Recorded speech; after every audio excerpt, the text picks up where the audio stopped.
Veuillez me pardonner cette référence à moi-même pour un instant. Je suis concerné par la vie spirituelle d'un bon nombre de personnes. Souvent, je remarque que certains ont besoin d'aide et je les exhorte en disant: frère, l'amour te fait défaut. La prochaine fois, tu dois manifester de l'amour à l'égard de ton frère. Ainsi donc, je l'encourage à aimer. Supposons qu'il écoute ce que je lui ai dit et qu'il parvienne à aimer son frère. Nous le considérerons alors comme un bon frère et nous serons réconfortés en voyant le résultat de notre travail.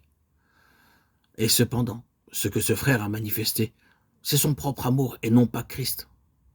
Pour lui, l'amour n'est pas une personne, mais uniquement une chose, une des multiples facettes du comportement des hommes à maintenir ou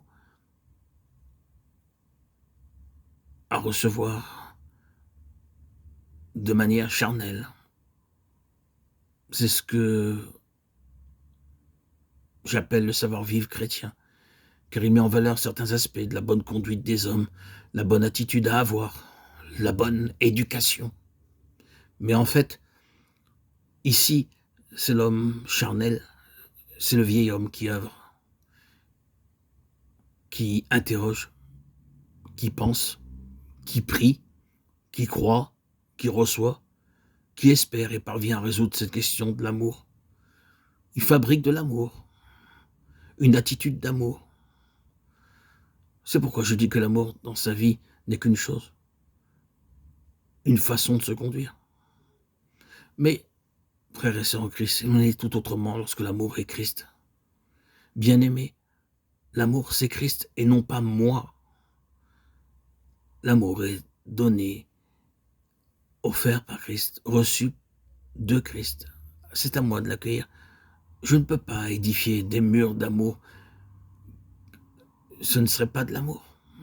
Ce serait de l'amour préfabriqué, une attitude, une éducation, un comportement qui n'est pas l'amour de Christ reçu. C'est Christ et non pas moi qui aime. C'est Christ qui aime à travers moi. Frères et sœurs en Christ, chers amis, l'amour véritable, c'est l'amour de Christ qui rayonne à travers nous.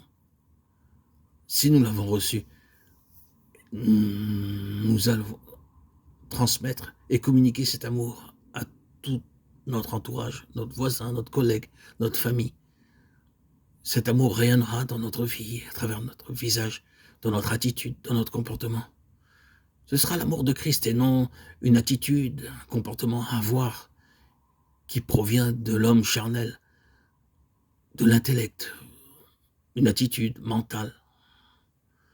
L'amour procède de la loi de la vie et non pas d'une manière de se conduire délibérée. C'est un christianisme tellement différent. Je me demande, frères et sœurs en Christ bien-aimés, si vous avez bien saisi cela.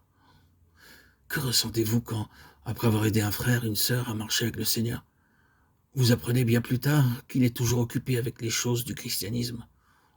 Et cependant, n'a-t-il pas besoin de connaître Christ comme le tout de Dieu